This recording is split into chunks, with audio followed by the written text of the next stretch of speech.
And I call to order the March 28, 2023 Rental Program Special Magistrate Proceeding. My name is Robert Riggio, and I will be serving as Special Magistrate this morning in the hearing of the cases that are listed on the agenda. We have a rather short agenda, so hopefully we will get through these fairly quickly today. The process is generally as follows. With respect to the lien reviews are a little bit different, but the other cases, if you've been cited for either compliant or a non-compliance or compliance case, or one in which there may be consideration of a fine, the case number will be called. You can then come up to the podium, which would be to your right or to my left over on that side. And at that time, please provide your name and be sworn in if you're going to be giving testimony. The city will then present its position regarding this matter, and then you will be provided with an opportunity to state your position and why or why not you believe that the what has been stated is correct. And then things go from there, and then I may ask questions, or Mr. Russell, who is serving as city attorney today, may have some questions. And then I will make a decision as to that particular matter. So with that said, let's move on to the item 2 on our agenda, which is the announcements. We have two. Two announcements. Page 2, L1. We have received a phone call from Mr. Hughes' office asking to withdraw this case. They will be reapplying. Page 2, that's the lien review? Lien review 1. Okay. We also have lien review 2 and 3, Mr. Teal. I received a phone call from Mr. Teal asking to have the lien reviews moved to the next hearing, April 25th of 2023. Okay, that should speed things up considerably. All right, is there anything further? That's all I have. Okay. Right, I have reviewed the April 28th minutes, which is our next item on the agenda. April? I'm sorry, February. Thank you. I'm getting ahead of myself here. And I have made some minor typographical changes. And if you could have those changes made, then I'll be happy to sign them.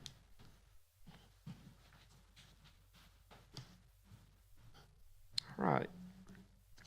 At this time, before we begin the hearing of cases, if there are any city personnel present today who are going to give testimony, it's time to be sworn in.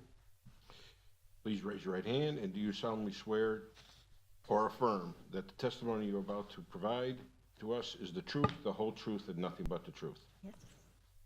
Thank you. Very good. Now we proceed to item 4, which is the hearing of cases, and we have one new case.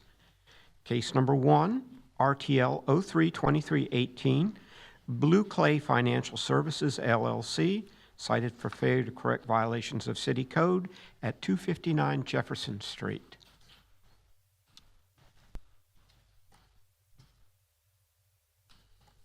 Please state your name. My name is Peter Blunt. And Peter, please raise your right hand. Do you solemnly swear or affirm that the testimony you're about to provide us is the whole truth, the truth, and nothing but the truth? Yes. Thank you. And Peter, your affiliation with the case? I'm the owner of the property. Okay. Okay. Mr., is it Blunt? It's Blunt. Okay. You're the owner of the property, but I take it Blue Clay, you probably are the... So are you the president. manager of Blue president. Clay Financial Yeah. Services, LLC? Right. Okay. Very good. Just want to get those formalities out of the way, make sure that you're the proper person to be here.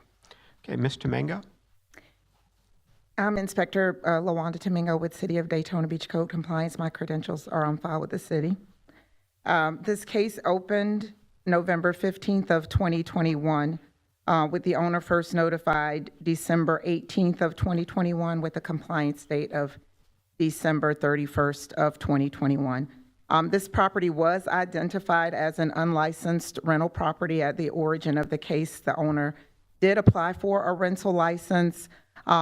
We were in communication, and there was a rental inspection that was scheduled back in November of 2022, at which that time we were not able to complete that rental inspection because it was found that the tenant in Unit 1 had moved out and changed the locks.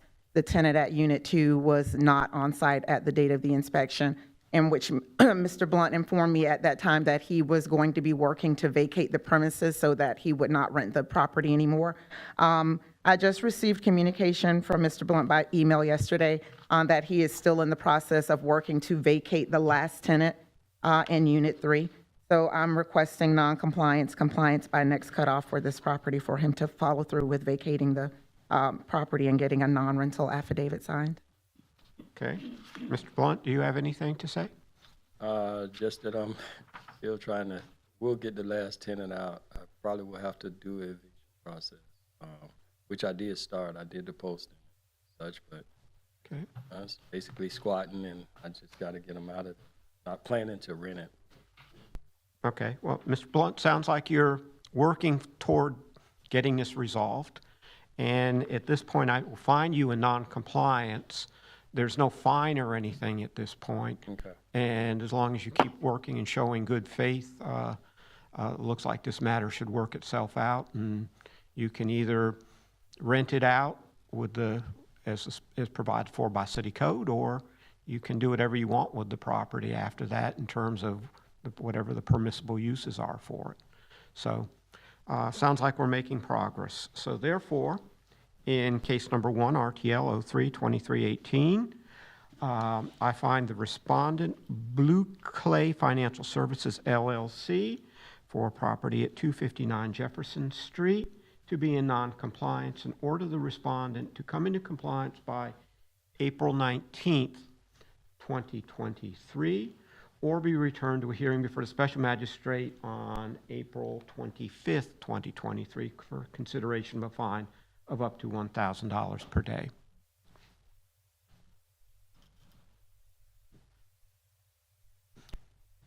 And that's it. Okay. Thank you. All right. Thank you. Okay, we now will move on to our continued cases. And these are cases where there could be consideration of a fine. And so I just want to bring that to your attention. Case number 2, RTL 02-2315, David Jekovich, cited for failure to correct violations of city code at 422-420 Henry Butts Drive. Is Mr. Jekovich on Zoom? Volume. I can't hear him. We can't hear you. Mr. Jekovich, do you have your microphone on? We can't hear you.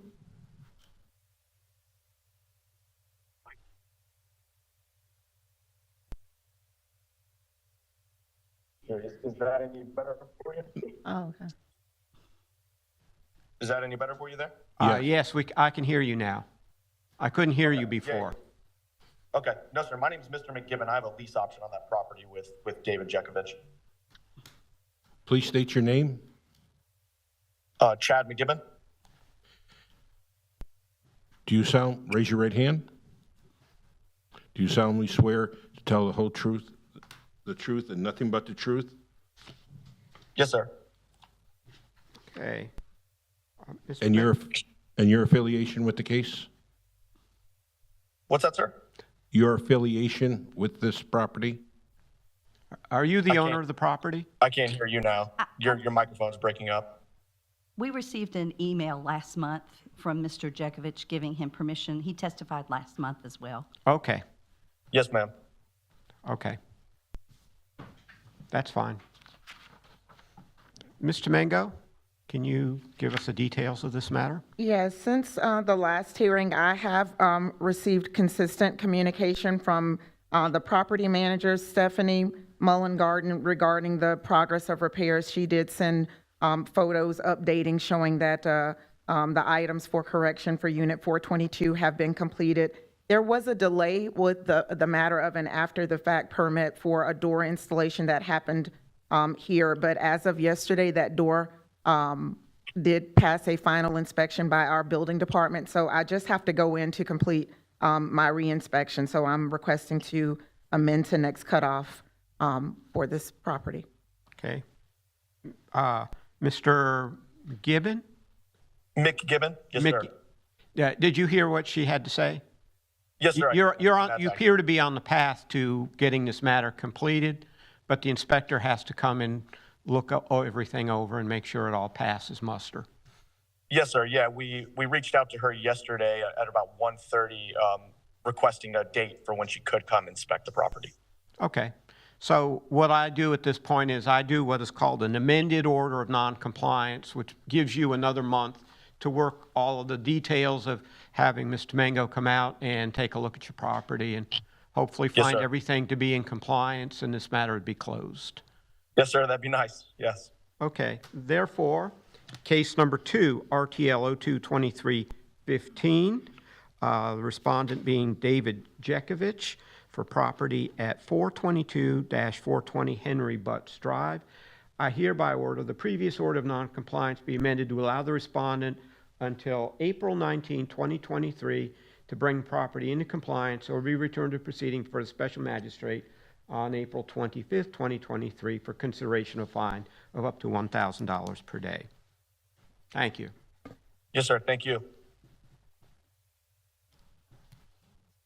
Case number 3, RTL 01-2308, Ambassador of Business, Health, Wellness, and etc., cited for failure to correct violations of City Code at 1301 North Atlantic Avenue.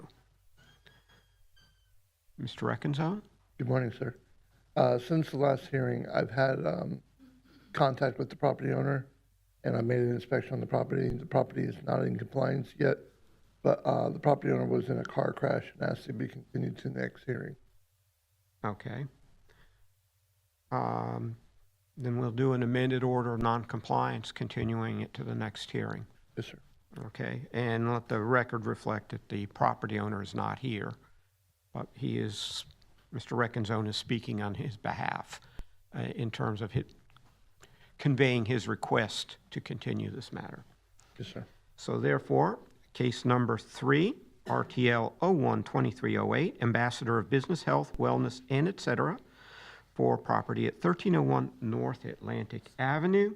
I hereby order the previous order of noncompliance be amended to allow the respondent until April 19, 2023 to bring the property into compliance or be returned to a proceeding before the special magistrate on April 25th, 2023 for consideration of a fine of up to $1,000 per day.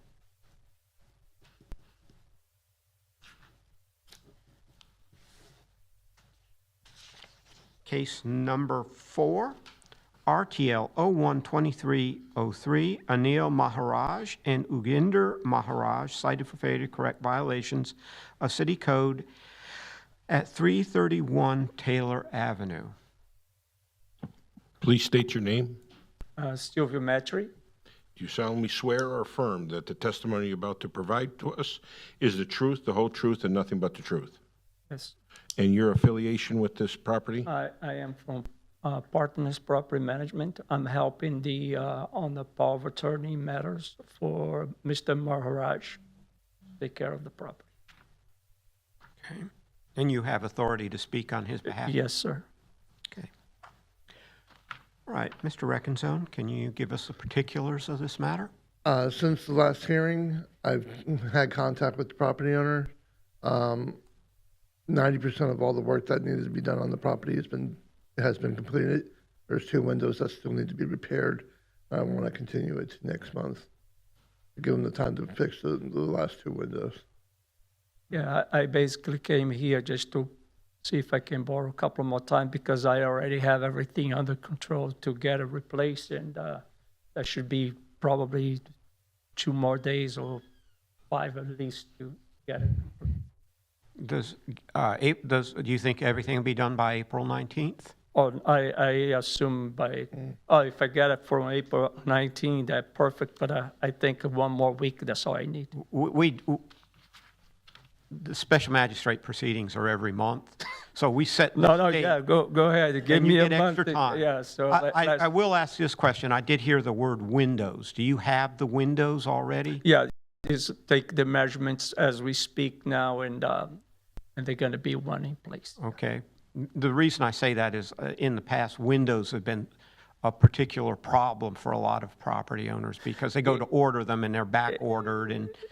Yeah, but that's gonna need to be a new, so we cannot, the way I see it, cannot be fixed or anything, so it has to take a measurement and just to place a new one. Okay. Take the old out and put the new one in. I mean, I'm not expert in windows, but the guy I spoke with, so he told me that he can do it Okay. in a heartbeat. All right.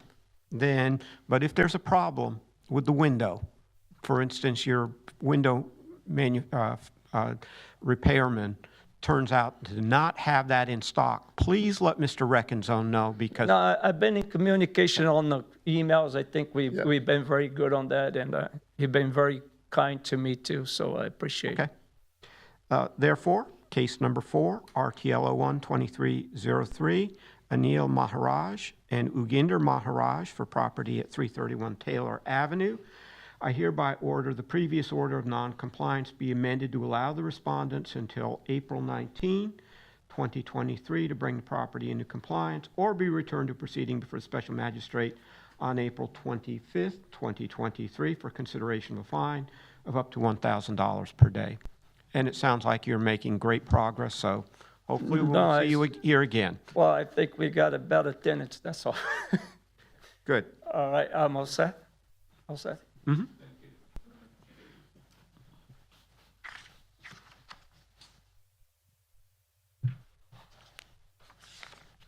Okay, we are now moving into the irreparable and irreversible cases. And we have 4 of these, and I'll start with case number 5.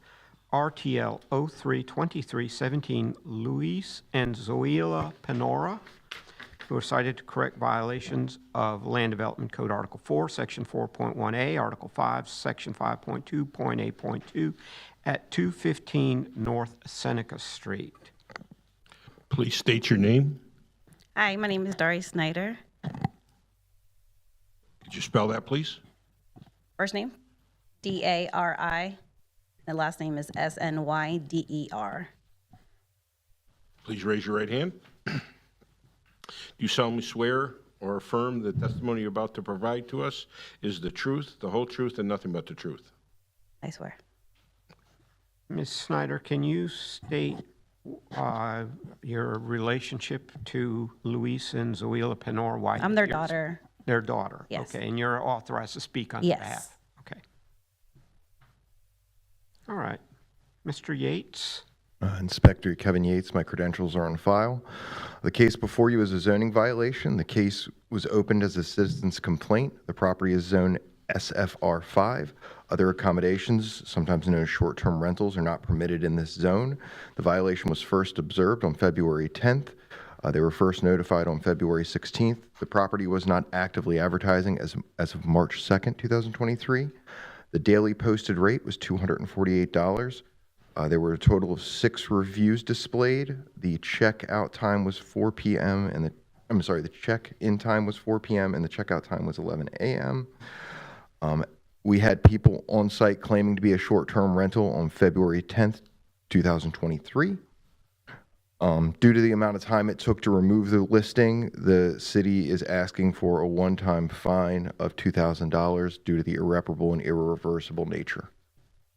Okay. If I may speak to the city's argument regarding the irreparable, irreversible nature of these violations. The city's position is that the nature of these violations is such that they cannot be repaired or reversed. There's a beneficial gain to the property owner in advertising the property as a short-term rental, conduct which is in violation of the city's land development code. The effect of holding the property out as a vacation rental is such that the property is advertised worldwide, marketing a destination that is a draw to people from all over the world for principal special events such as the races, Daytona 500, Bike Week, Biketoberfest, Spring Break at the world's most famous beach. The properties are also marketed as a draw to nearby destinations such as Disney World and the Space Coast. Once these properties are advertised online, they can't be unadvertised. The reality of the World Wide Web is such that you can't push these advertisements back into the tube, so to speak. Information that's posted today can be printed, forwarded, tweeted, retweeted, even copied and posted on other websites. After being taken down from the primary source, it's still accessible, producing rental inquiries through other third-party sites. Facebook data from 2018 provided that 1.6 billion people worldwide can connect to a business on Facebook. So a conservative estimate says that between 10 million to 1 billion people can be reached through vacation rental advertising. Information has such long-range effect as luring patrons under contract to participate in unlawful stays in our city with the risk of poor health, safety, and welfare due to unregulated, self-regulated vacation accommodations that patrons enter at their own risk. A single day of advertising could potentially book a property for a whole year. These promised stays are potentially to the detriment of the patron and definitely to the detriment of licensed hotels, motels, and lawful vacation rentals that have gone through the proper zoning regulation, proper inspections, proper licensing, proper insurance, and proper taxation required by law.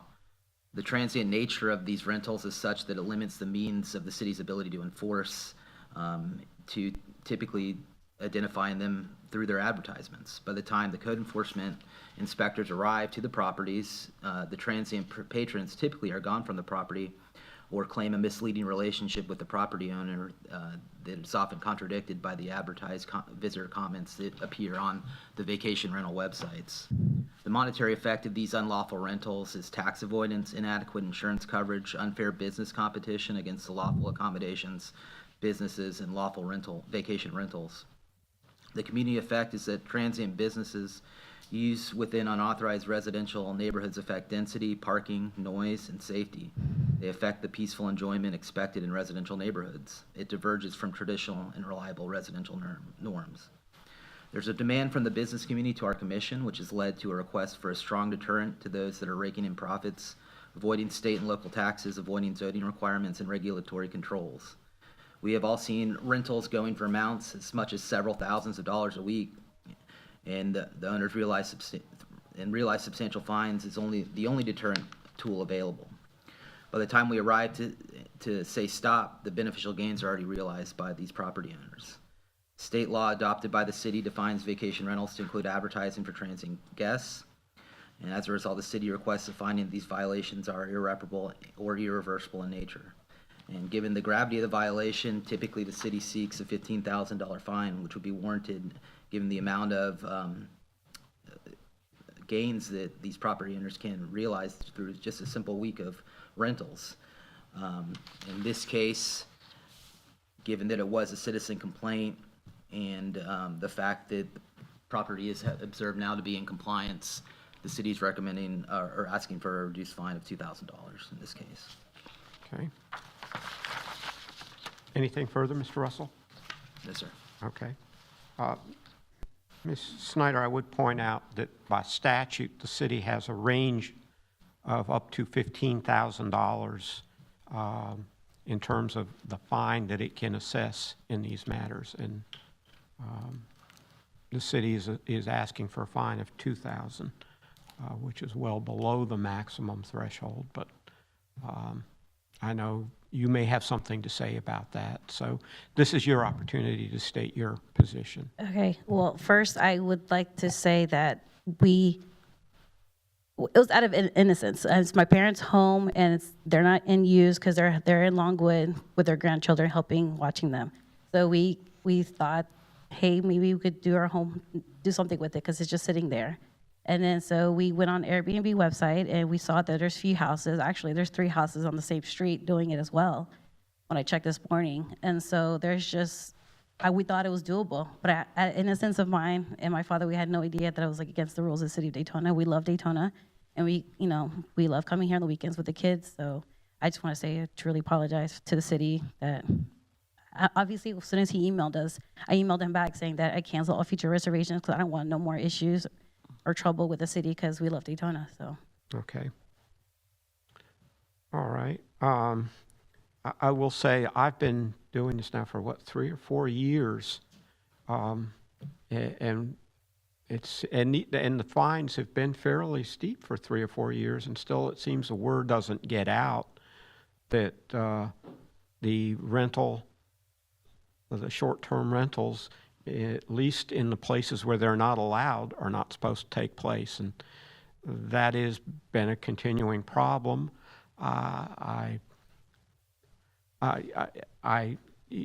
Yours is one of those that kind of rises a little bit up because the city frequently comes before me saying that they found them on Airbnb. Yours is a situation where somebody actually complained.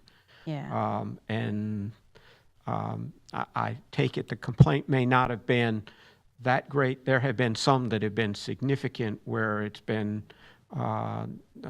truly almost chaos in some neighborhoods where this type of. So I am going to impose the fine of $2,000, and I hope that you all understand, and hopefully tell your friends and your neighbors that if they are intending to use Airbnb or what is that one, VRBO, or any of those short-term rental sites, that they check with the city. There are some very, very limited areas in the city where those uses are acceptable, but I believe they also still have to get a license for it. The idea of just taking it upon yourself to rent out your house because there's nobody there is just not something that is really permissible in Daytona Beach. Maybe elsewhere in other cities, but the city has codes, and the city wants to enforce that and make sure that its neighborhoods remain residential and not become sort of part-time rental communities, or not rentals, but short-term rental, which is more like vacation rentals.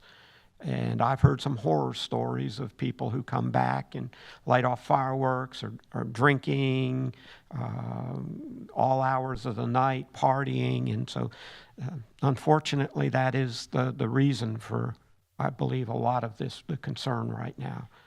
So, and one other thing too, and I point this out, is if there is a problem at your home, instead of the manager of the property, like in a hotel, coming up and taking care of it, you end up with generally the police force having to come down. And it's better that the police force is working on real crime as opposed to people who are being rowdy and unfortunately, frequently there's a lot of alcohol, and alcohol is like an incendiary once people start getting like that. So trying to keep this under control is important. So did you have anything further? I just had a question.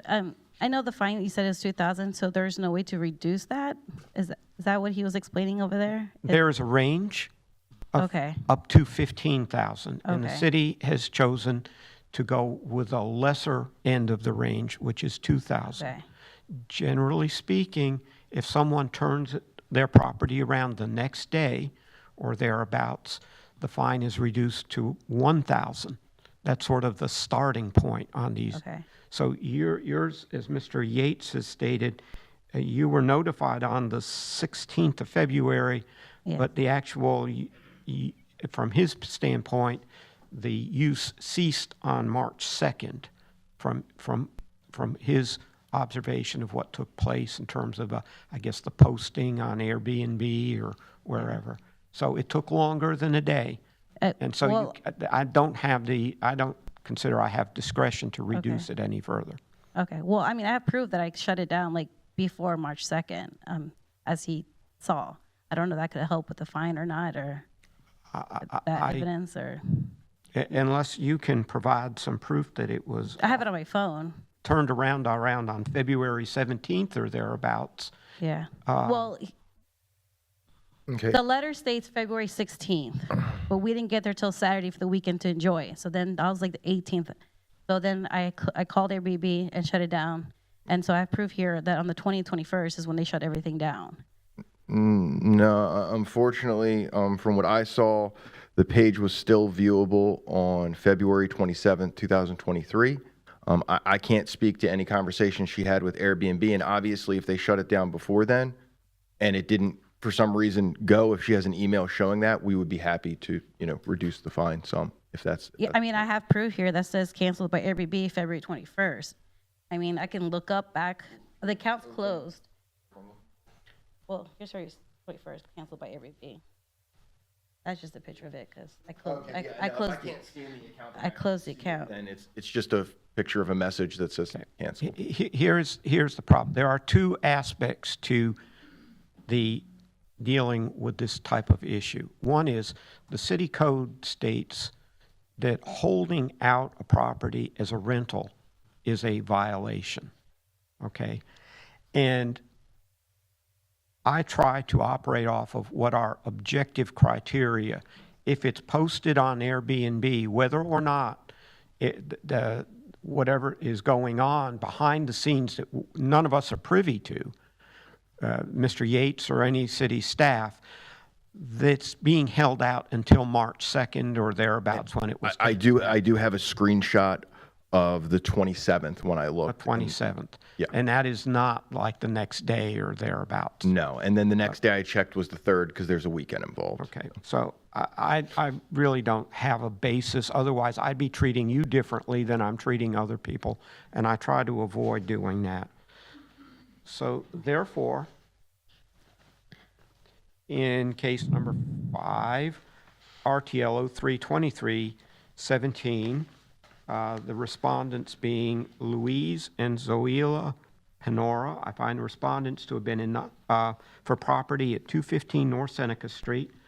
I hereby find the respondents to have been in noncompliance Article 4, Section 4.1a, and Article 5, Section 5.2.8.2 of the Land Development Code, which prohibit short-term rentals in zoning districts not zoned for short-term rentals, and such violations are irreparable and irreversible, because the improper benefit obtained by the owner and the damage to the surrounding neighborhood occurs at the time the violation occurs and cannot be undone as provided for by Section 162.09, 1D Florida statutes for the property at 215 North Seneca Street, and to have subsequently come into compliance on March 2, 2023, and hereby order that respondent shall pay a fine in the amount of $2,000 and not violate that section of the Land Development Code again, and that for any future repeat violation, the respondent may be placed on a subsequent agenda for a hearing before the special magistrate for consideration of a fine of up to $15,000 for each occurrence as per Chapter 162 Florida statutes. Thank you. Thank you.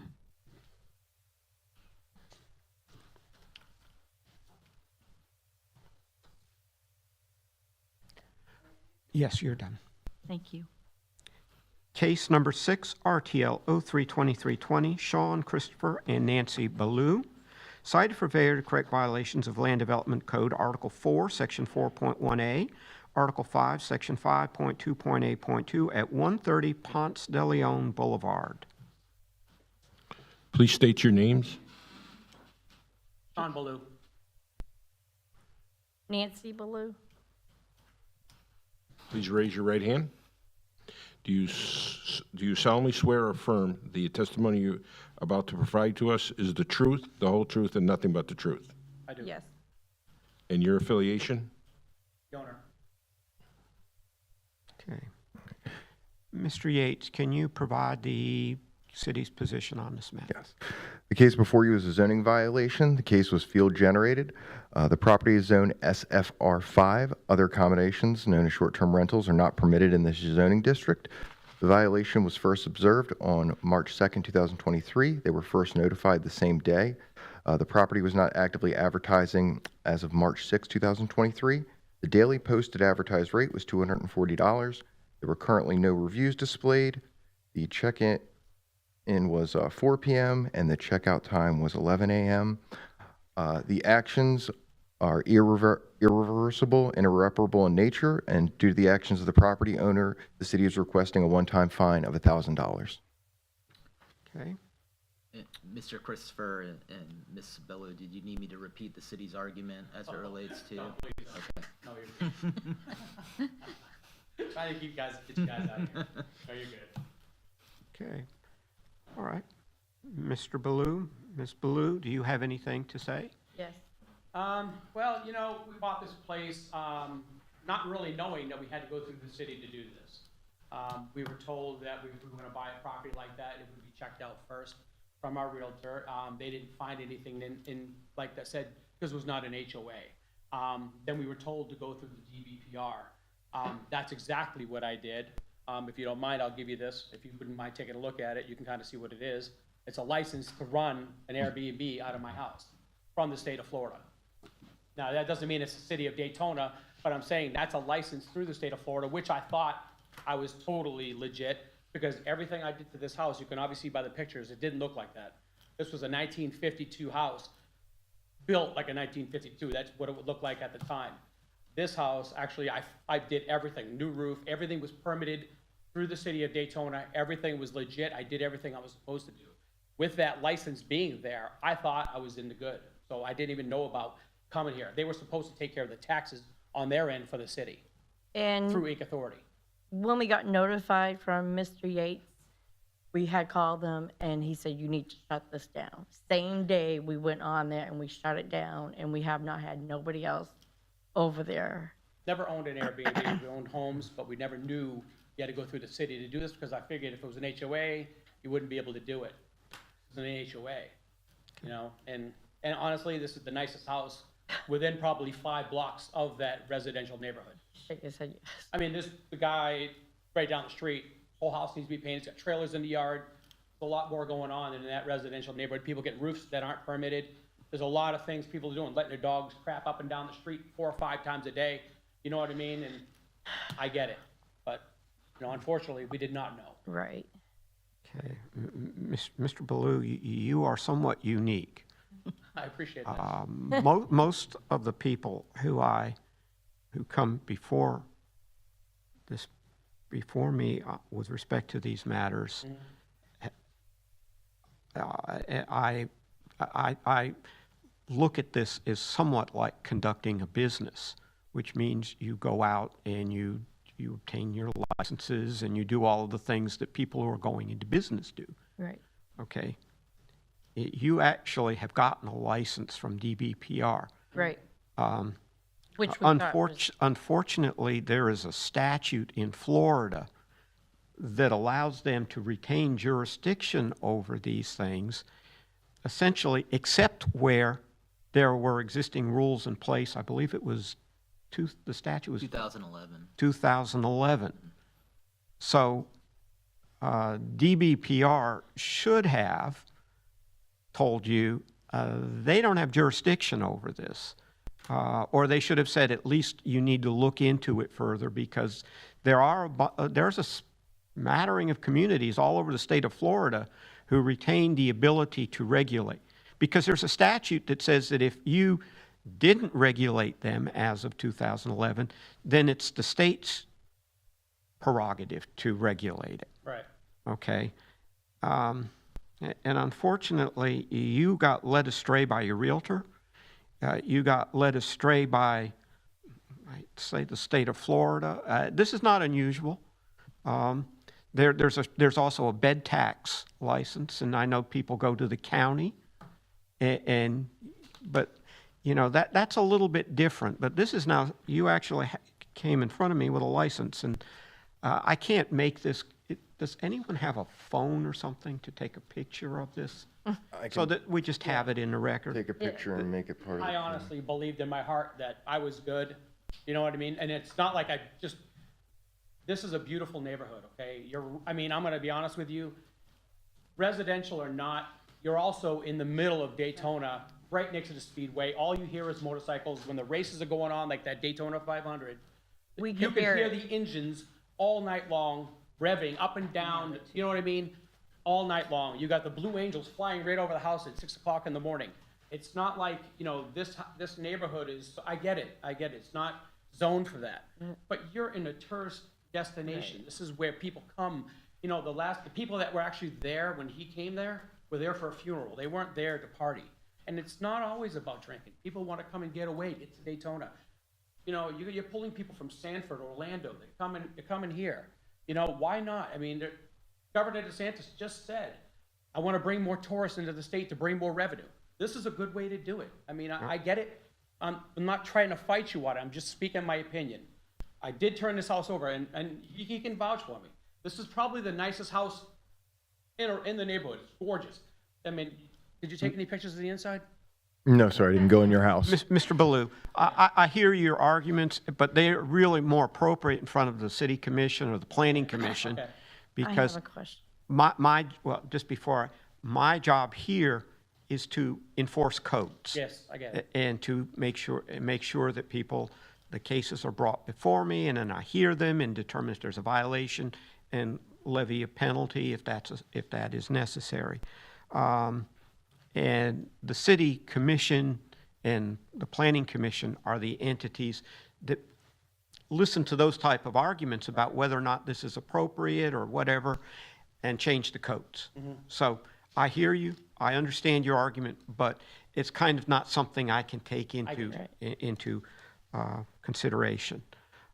What I would like to ask the city is, based upon the fact that this gentleman did go to and I actually obtained. Now, I don't want to find, my concern is that since this is that there may be people out there who would go out and start getting licenses just to say, I got a license, because if the state is going to issue a license, that is, and the person obtains it in what I would consider bad faith, and from your statements today, I consider you to be very forthcoming, and I don't see any. There are people, though, who might try to do an end run on this whole thing by obtaining a license and then saying, you know, this is something that, you know, these people got away with.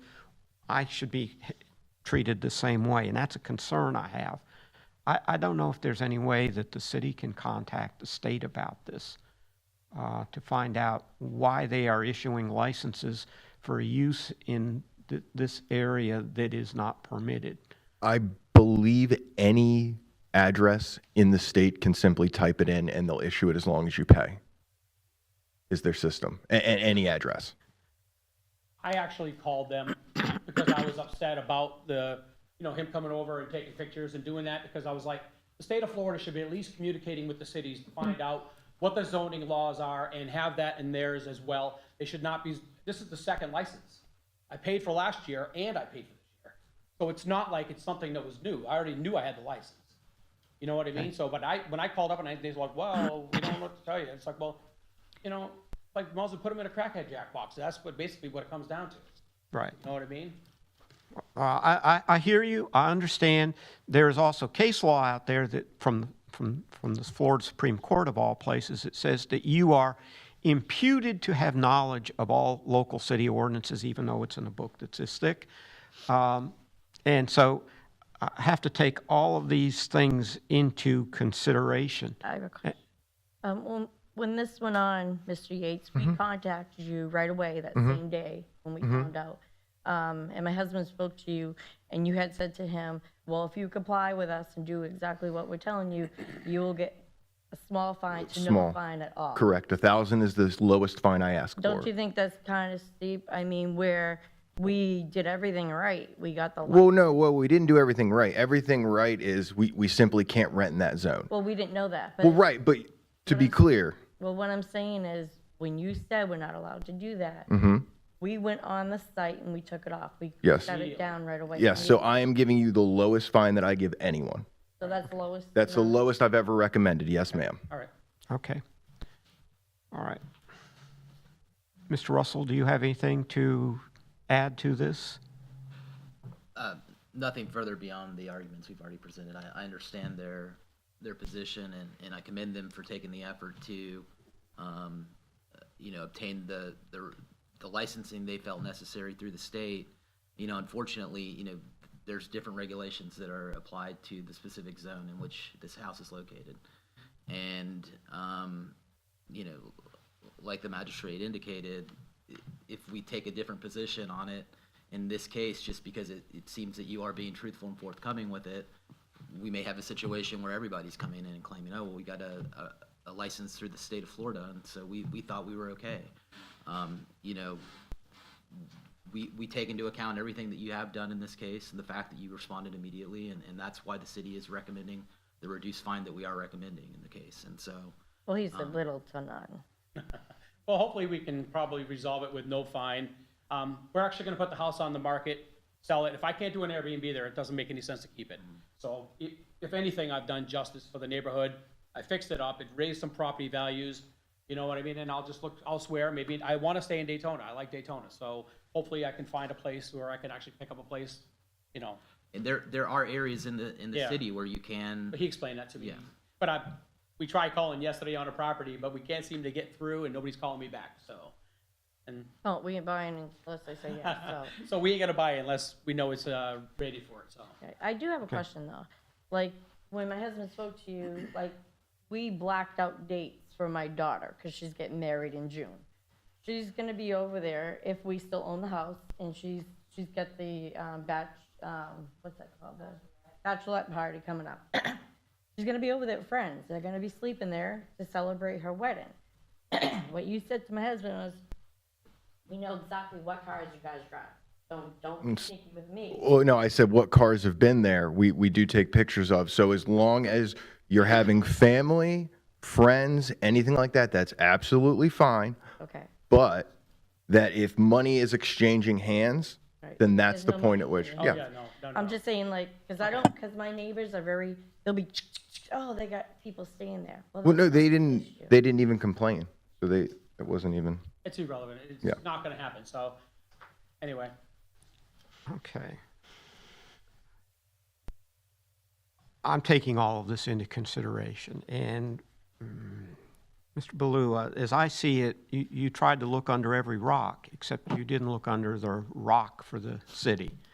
And you may have been, to some extent, led astray by the fact that the state is willing to issue licenses, but as Mr. Yates has said, it's sort of if you pay the money, you get a license. But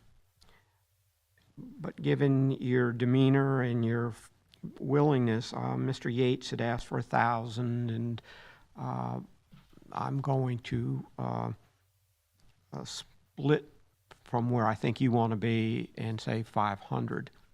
Thank you. Because, as I said, there is imputed knowledge when you live in a community that you are supposed to be aware of its codes. Otherwise, everyone would be saying, well, I wasn't aware, and therefore there'd be really no point in having a code book, because everybody would say that they didn't know it. And I can't judge. We don't give lie detector tests and, things of that nature. We have to just base it on I have to base it on the people who are before me and the circumstances. But you seem to be very forthcoming, and Oh, you won't see us back here again. okay. Well, now we know. But I'll tell you what, I we got better things to do. I mean, it's a shame we to. did everything by the book. We got a permit for the roof, we got a permit for the fence, everything is by the book. And then we have the neighbors calling on us, and we have the city, the code enforcement people coming up as our porch is getting tiled. People walking up, looking at the permit on our wet roof, tile, on yeah. our porch. Well, actually, lately, I've had people that live down the street coming up on my property and ripping lights out of my ground. We caught him on camera. It's the guy that lives down the street, on the same street. The guy that calls code Anyway, enforcement. it's irrelevant. Let's just Okay. take care of this so we can, All you right. guys can move on. We appreciate it.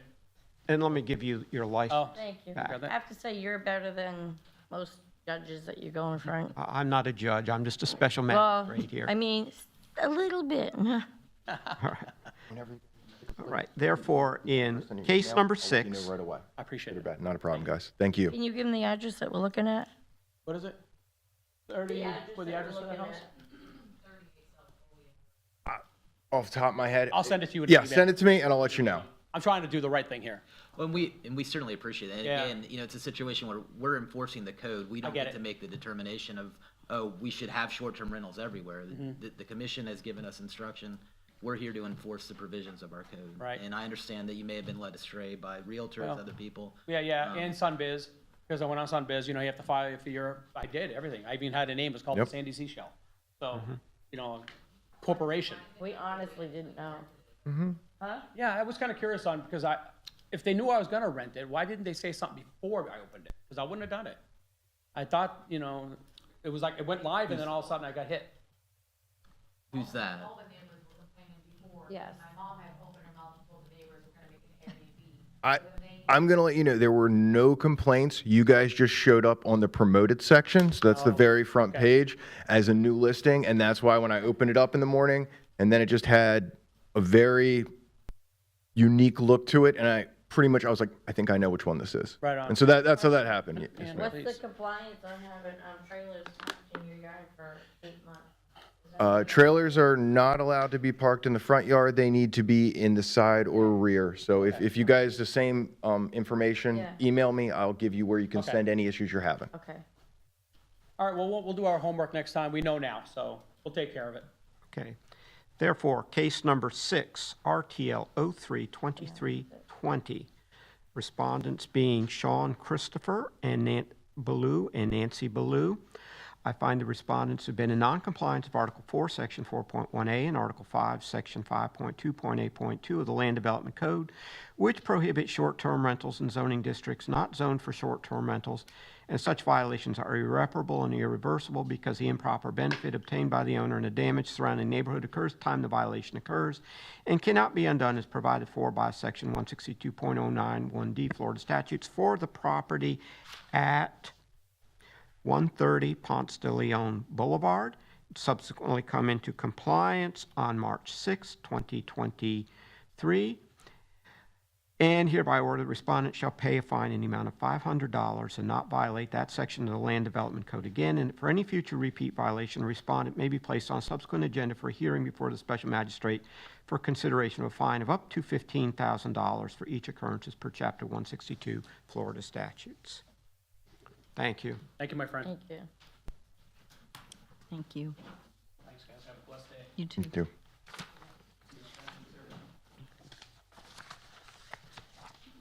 Case number 7, RTL 03-2321, Nalini and Arun Karmanchandani, I hope I'm pronouncing that right, is cited for failure to correct violations of Land Development Code Article 4, Section 4.1.a, Article 5, Section 5.2.8.2 at 582 Revillo Boulevard. Would you Morning. please state your name? Arun Karamchandani. And please raise your right hand. Do you solemnly swear or affirm that the testimony you're about to provide is the truth, the whole truth, and nothing but the truth? Yes. Okay, Mr. Yates? The case before you is a zoning violation. The case was field generated. The property is zone SFR5. Other accommodations known as short-term rentals are not allowed in the zoning districts. The violation was first observed March 2nd, 2023. They were first notified the same day. The property was not actively advertising as of March 7, 2023. The daily posted rate was $277. The advertisement displayed 34 reviews. The rules for check-in were 3 p.m. and check-out were 11 a.m. The actions in this case are irreparable and irreversible in nature, and due to the actions of the property owner, the city is requesting a one-time fine of $1,000. Okay. And Mr. Is it Karamchandi? Yeah, Karamchandani. Karamchanadi? Yeah. I don't know if you were here earlier, but Yeah, there I was. I heard. Did you hear the argument the city makes Yes. as it relates to the irreparable or Yeah. irreversible nature? Do you need me to repeat it, or do you I don't need you to stipulate? repeat. Okay. Okay, and let the record reflect that Mr. Karamchandani has waived the city's repeating its position regarding irreparable and irreversible that was provided for in an earlier case. Okay. All right, Mr. Karamchandani, it's your opportunity to make your response. Okay, so I just want to say, like, when we first bought this house, it was just supposed to be a vacation home. So we didn't like look into anything on what it takes to actually have an Airbnb. And then everyone ended up getting like busy with school and work. So I like took it upon myself and asked like the real estate agent, oh, can I do this for Airbnb? And they said yes, because like we're right in that commercial area, and right across the street is like a, not across the street towards the beach, but across the street on the same street. There's like a, I don't know, it looks like a mini hotel where like, and people just hang out. So even the real estate agent thought that it fell in the correct zoning. And then, but then like when we got that letter, I think he even said we stopped right away and took it down the same day. So I was really hoping, like, in good faith, and obviously I'm not like a real estate developer or anything. I didn't come in with the intention to like buy a whole bunch of stuff and build it against the rules. So I was hoping if I could get the fee waived, since we did stop right away and not get it. All right. Mr. Karamchani, I'm sure you heard what transpired in the previous matter. Yeah. There's a difference there. You are not the first person who have been led astray by a real estate agent. Yes.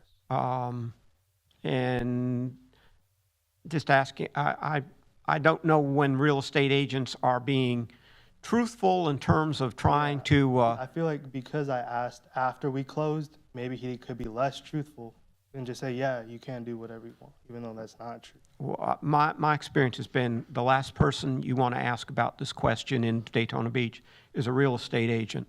I've had virtually everybody has said the real estate agent told me it was okay. Yeah. I mean, even if you asked afterwards, you might be going back to the real estate agent as how in the world did you ever lead me into this? I mean, Yeah. there are actions for things such as, not disclosing Yeah. facts and things of that nature. And I expect that if he's going to tell you one thing, he's probably going to be consistent throughout. And you're not the first person.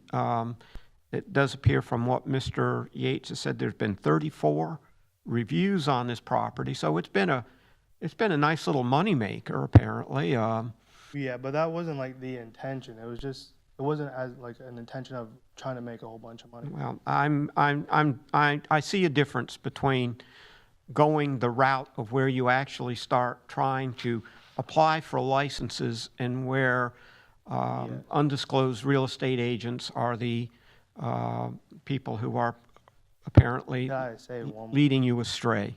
I would just say for the app of Airbnb, I feel like they should be enforcing something, letting people know, because they're making it seem like all you have to do is buy a house and take pictures and you're good, which isn't true, obviously.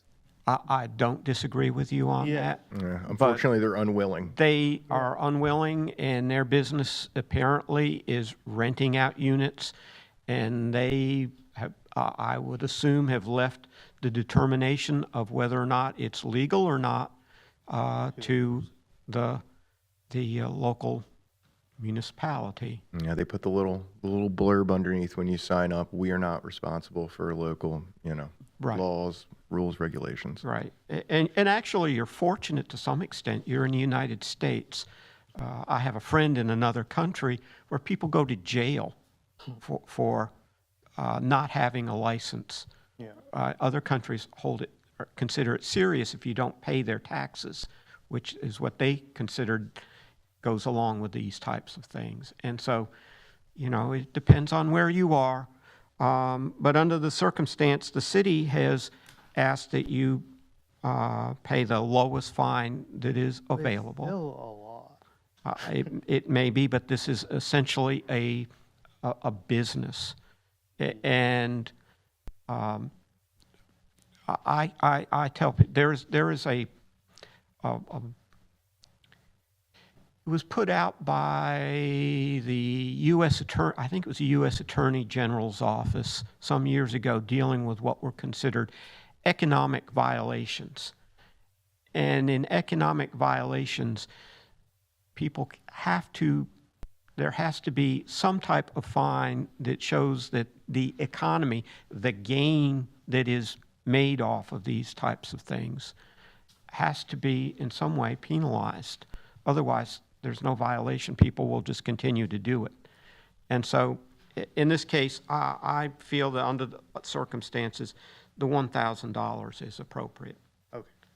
Therefore, in case number 7, RTL 03-2321, I find the respondents Nalani and Aaron Karamchani to have been in noncompliance of Article 4, Section 4.1A and Article 5, Section 5.2.A.2 of the Land Development Code, which prohibit short-term rentals in zoning districts not zoned for short-term rentals.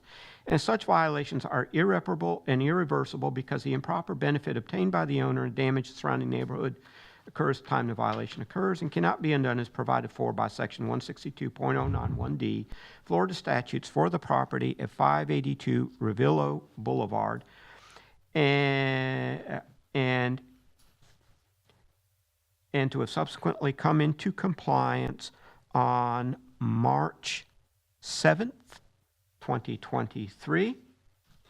And hereby order respondent shall pay a fine in the amount of $1,000 and not violate that section of the Land Development Code again, and that for any future repeat violation, the respondent may be placed on a subsequent agenda for a hearing before a special magistrate for consideration of a fine of up to $15,000 for each occurrence as per Chapter 162 Florida statutes.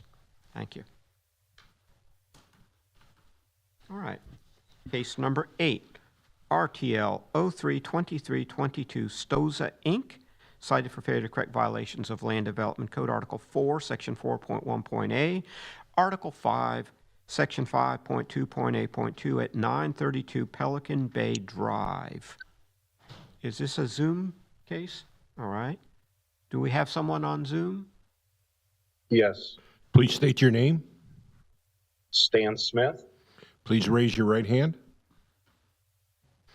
Do you solemnly swear or affirm the testimony you are about to provide is the truth, the whole truth, and nothing but the truth? Yes, sir. Thank you. Mr. Smith, can you state your relationship to Stoza, Inc.? I'm the president. Okay, thank you. All right. Mr. Yates, can you present the city's position? The case before you is a zoning violation. This case was field generated. However, it has generated complaints since. The property is zoned PDG. Other accommodations known as short-term rentals are not granted per the agreement. The violation was first observed on March 1st. They were first notified on March 2nd, 2023. The property was not actively advertising as of March 7th, 2023. The daily rate posted on the advertisement was $580. There were 4 reviews. The posted rules include a check-in time of 4 p.m. and a checkout time of 11 p.m. The action is irreparable and irreversible, but due to the actions of the property owner, we're requesting a one-time fine of $1,000. Okay. And Mr. Smith, I don't know if you were logged in earlier when the city presented its argument. Would you wish me to repeat that argument, or will you stipulate to the city's argument in your case? I heard everything you said before. You don't need to repeat it. So, Mr. Smith, you're waiving him repeating that again? Yes. Okay. Yes, sir. Okay. So let the record reflect that Mr. Smith, on behalf of the respondent, has waived city council or repeating the irreparable, irreversible presentation that he provided for in the earlier case of RTL 02-2315. Or no, I'm sorry. Take that back. RTL 03-2317. Okay. Mr. Smith, it's your turn. Oh, I'm sorry. I thought that they spoke first. I guess I want to be careful and make this very Mr. Smith, clear. before, I don't want to interrupt you, but did you hear what Mr. Yates had presented? Because the city had made a presentation. Yeah. Would you like me to repeat? Can you hear me, sir? Yeah, I can hear you. I didn't hear your presentation. Okay, I'll go ahead. I can go ahead and repeat it real quick. That's not an issue. I'd like to, you should be aware of what the city is stating before you present yours. It may affect what you have to say. I apologize. I have some short-term memory loss. Now I remember what you're talking about. He did spell out that it was, that he noticed it, and then later somebody complained and all that. I did get that. I'm sorry, Mr. Yates. Oh, no worries, sir. And the city is asking for a fine of $1,000. I understand that. And I guess I want to be careful in speaking that, first of all, in watching you and the rest of the staff pretty much, I'm very impressed that you folks are trying to be considerate of what the people go through. And I have a very unusual, not normal outlook at many, many things. And Mr. Yates had commented that he noticed it and then later got a complaint. But my understanding was that he got and I asked him if he complained, and he told me no. And then I found out through Crystal, who manages the association, that she claims that somebody had sent an email out that she wasn't aware of, but I'm not sure that's true. But that she did send an email. When I requested from Mr. Yates where this came from, he said it was through Airbnb, and maybe that's correct, but that was a concern for me. I've done a lot of stuff with a lot of counties and government officials. In Volusia County, I've developed around 12,000 acres. And I'm in the process now of doing a lot of things that involve ministry. We bought this property that you should be able to call somebody one day and expect that they have no life and everything is going to be dropped immediately. They're going to respond and do everything that you asked immediately, when in many cases they didn't even know something was wrong, especially the couple that got fined $500 for trying to get all the permits and everything else. They shouldn't have been fined anything. And I know that's a comment against you because you're the guy that I respect, I'm listening to, think you have tremendous discretion and grace. And if I shut up, I'd be better off. But it's not cool. It's not right. Now, everybody has a different opinion, but they should never have been fined anything, even though you're concerned that other people say, well, I can just get away with this. It was obvious that's not what they were doing. There's some discretion in looking at them and seeing whether they're lying or not. They weren't lying to you. And I just have a problem with this whole thing because I have many, many friends in enforcement and government. I had the biggest gun range in the state. I deal with FBI agents, CIA agents. I deal with all kinds of stuff. And the stuff that's going on in this hearing and what I'm hearing for the city of Daytona to say, hey, we want everything to be peachy keen and sweet and you guys obey and do things right. But on the other hand, we allow so much riffraff out there. And then to talk about police officers being drawn away from what they should normally do to go to a party at somebody's house, that to me, maybe I'm missing something. That's a rare occasion. If it's not, it isn't happening on my property. It's not going to happen on my property. And there's a lot of good people being thrown under the bus because of this. We also talk about enforcing the laws. Speed limits are at the discretion of the police officer. Kevin threw that in my face on the phone on a very long, aggressive phone call where he would have let me get off the phone to find out what was going on. But I'm supposed to respond in a few hours or a day. Are you kidding me? I would think you have a life. If I called you and said you have to do something immediately right now because you broke the law in something you weren't aware of, you need to have time to talk to your attorney. You need to have time to talk to your people, find out what's really going on. I'm not sitting here trying to use my life to make a fortune every day and watch every little property. I'm busy doing ministry and the property's funded. And other people have their things that they're doing. So that, to me, was crazy. And police officers don't pull you over at 56 miles an hour and say you're speeding. Or the guy's driving in a residential area in some community where the speed limit's 25, but he thought it was 35. There's a little grace there. And I'm not hearing any grace here from code enforcement. I'm hearing grace from you, the special magistrate, and that's it. And I have a problem with that. And then when we say, well, we have to obey the laws, let me tell you, Shadrach, Meshach, Abednego did not obey the law. I have no interest in having sex with animals, which now is allowed in some countries. I don't think that we should just arbitrarily say kids can be killed after birth. I'm sorry. That may be a law, that may be a political thing, but I'm going to go against it. If you tell me I can't pay my bills while trying to help ministry, I can't put in an autistic foster care facility that's funded by an RV park next door. I can't buy homes for Angels of Mercy for women coming out of prison. I can do, the government says they want to do everything, but when they run it up the flagpole, nobody wants to have it in their backyard. But we say we care. I don't think it was okay when Africans were being sold as slaves just because it was legal. I mean, there comes a point we have to say no. And that's where I'm at. I don't like this at all, and I'm not sure how to handle it because I don't want to spend a lot of time focusing on it for the general public, but I do spend a lot of time. If you looked at my business card, in fact, I wonder if I have one here. My goal in life is to help ministries make it, where's that thing, in real estate by providing them sustainable income to survive. And that's the same thing we're doing here. We buy a house for Angels of Mercy, women coming out of prison. I just bought a house for a ridiculous price, 9-bedroom. We try to rent a couple of rooms so they can pay their bills and they can do their ministry. If someone tells me I can't do that, and let me tell you, you talk to Volusia County, people have been there forever. Most of them are gone now, died or retired, like Palmer Payton, who was head of everything there. And you ask him how to stand, look at things. I will obey the rules and do all I can to be a good citizen.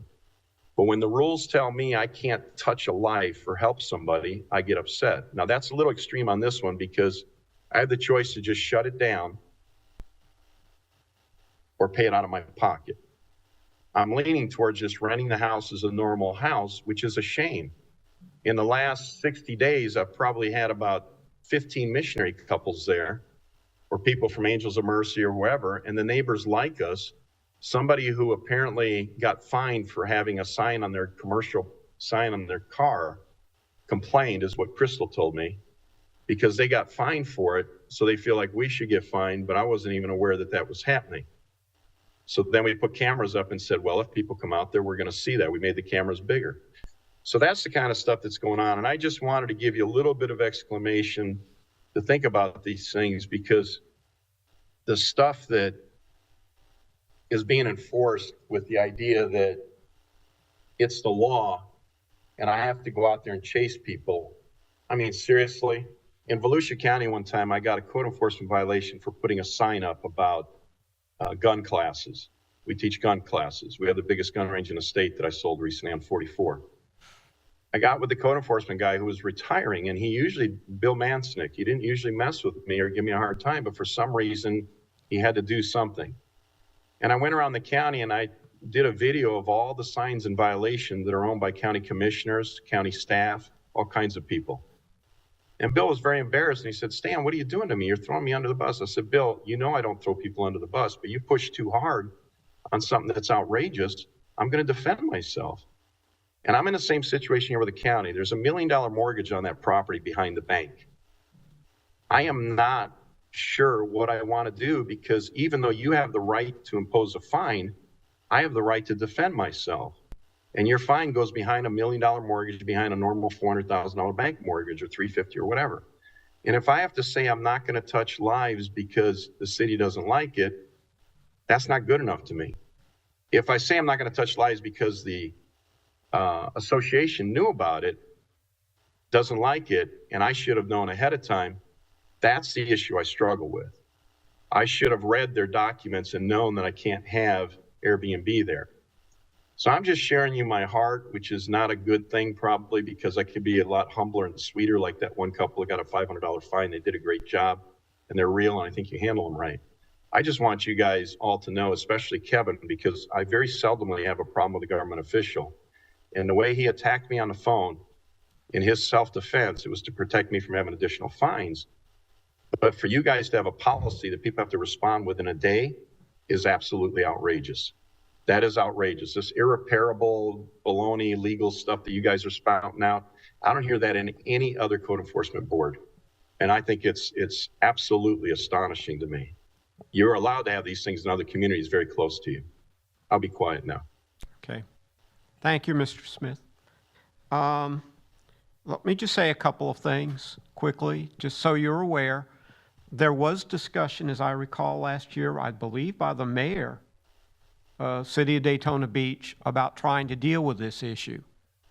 And unfortunately, there is a state statute that says if you fiddle with the rules relating to short-term rentals, you can lose your ability to regulate them completely. It's a statute. So it's a mixed bag. I think the city, from what I have seen so far, is trying to do the best they can with the rules that they have in place. And this is a sort of a bright line type thing.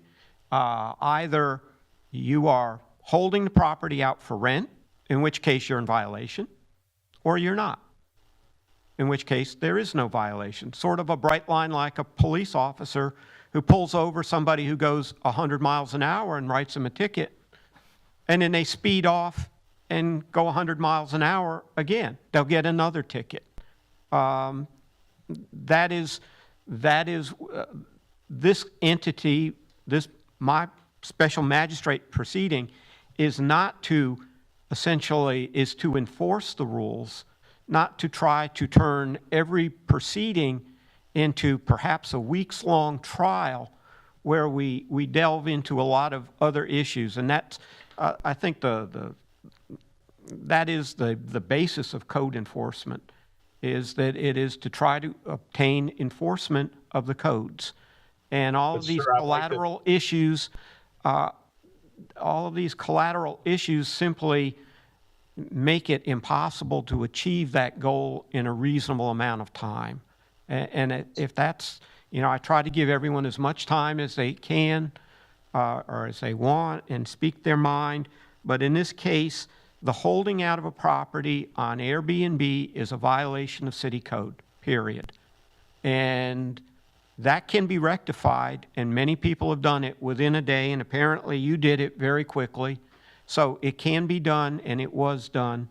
And the If I city... could just make a comment on that issue. I understand, we're not necessarily expecting somebody to jump right away, drop everything they have, but when they do, we appreciate that fact, and in recognition of that, we recommend a reduction in the fine that we would normally ask for. And so that, it's not that, we expect you to do it immediately. I mean, we expect you not to be advertising these on Airbnb at all in an area that's not zoned for short-term rentals. But when you do, and we notice you of it, and you take action immediately, we appreciate that, and we're going to recognize that by recommending a reduction in the fine, which is what we've done in this case.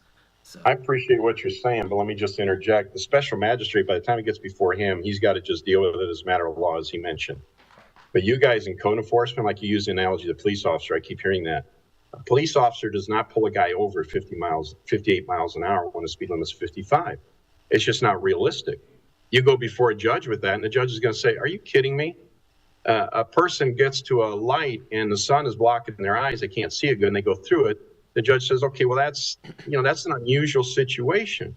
To go and code enforcement to say, instead of making a phone call, I mean, I'm sorry, guys, but America was set up where people had character and people cared about the right things. Instead of making a phone call and saying, hey, I got a call that you guys are doing Airbnb. It's illegal in our city.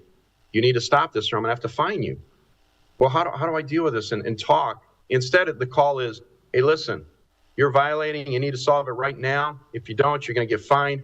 I'm just trying to save you from getting fined $15,000 a day. You got to do this right now, and attack the person. And there's no conversation at all. There's no consideration for whether or not he's actually bothering the neighbors. If a guy's doing 30 in a speed limit that's 35, but it's dangerous, the cop's going to pull him over and talk to him.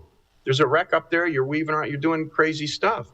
If a dump truck is out in the middle, the trash truck's out in the middle of the road, and he's stopped on a double yellow line, and he's just sitting there, cars are going to go around him. There's some discretion. That's all I'm saying. And I'm saying this to code enforcement, not to the special magistrate, because he can't do anything except for the law when it comes before him. But you guys should have some discretion. And any city official that thinks there should not be discretion should not be a city official, guys. That's statewide, nationwide. And I'll be quiet and let you do your thing. Thank you for your time, guys. Okay. Sir, I would strongly recommend you direct your comments ultimately to other elected officials who have discretion, the city manager who oversees the operation of the city. But in this proceeding, I'm listening to it. I understand what you're saying.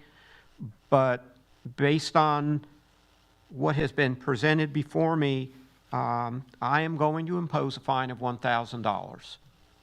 And so, therefore, in case number 8, RTL 03-2322, I find the respondent Stoza, Inc. to have been in noncompliance of Article 4, Section 4.1A and Article 5, Section 5.2.8.2 of the Land Development Code, which prohibit short-term rentals in zoning districts not zoned for short-term rentals. Such violations are irreparable and irreversible because the improper benefit obtained by the owner and the damage to surrounding neighborhood occurs at the time the violation occurs and cannot be undone as provided for by Section 162.091D Florida statutes for the property at 932 Pelican Bay Drive, and was subsequently come into compliance on March 7th, 2023, and hereby order the respondent shall pay a fine in the amount of $1,000 and not violate that section of the Land Development Code again, and that for any future repeat violation, the respondent may be placed on a subsequent agenda for a hearing before the special magistrate for consideration of a fine of up to $15,000 for each occurrence as per Chapter 162 Florida statutes. Thank you. Thank you. All right. Do we have any miscellaneous business? None at this time. Therefore, it being 10:30, I hereby adjourn, call this proceeding to be adjourned.